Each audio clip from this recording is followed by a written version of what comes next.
nous allons continuer un petit peu le voyage. Et nous allons en Espagne. Et on va remonter le temps, parce que c'est, enfin non, on avance dans le temps plutôt. Parce que maintenant, nous sommes en l'an à peu près dans les années 1100, 1200 après Jésus-Christ, donc l'époque médiévale finalement, en Espagne. Au sud de l'Espagne, en Andalousie, pour rencontrer celle qu'on a nommée la Cheikha de Séville, Nuna Fatima Muntana, d'accord, et qui était une femme qui était philosophe, juriste et mystique. Elle enseignait, son influence était très très grande, et elle a exercé une très grande influence sur Ibn Arabi et sur Rumi. J'en parlais tout à l'heure, c'était elle finalement leur enseignante. Elle passait beaucoup de temps au service des gens, toujours ce service, et pourtant elle ne voulait rien pour elle-même parce qu'on dit qu'elle vivait dans une cabane qui était faite par ses disciples. C'est-à-dire qu'elle faisait en quelque sorte œuvre de pauvreté, quoi. Elle ne voulait rien pour elle-même. Elle menait une vie très ascétique, on dit dans une hutte de branches par ses disciples.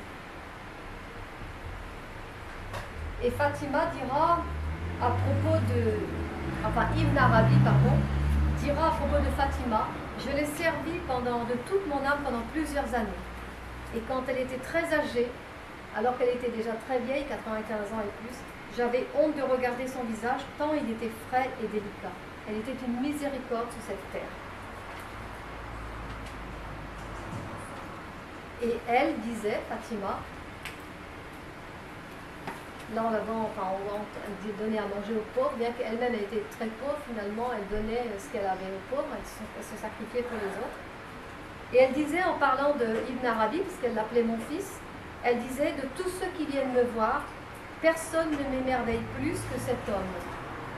Les autres viennent me voir avec une partie d'eux-mêmes, laissant chez eux l'autre partie. Tandis que mon fils Ibn Arabi est une consolation. Il vient me voir tout entier. Quand il se lève tout entier avec toute sa personne. Et quand il s'assoit avec toute sa personne.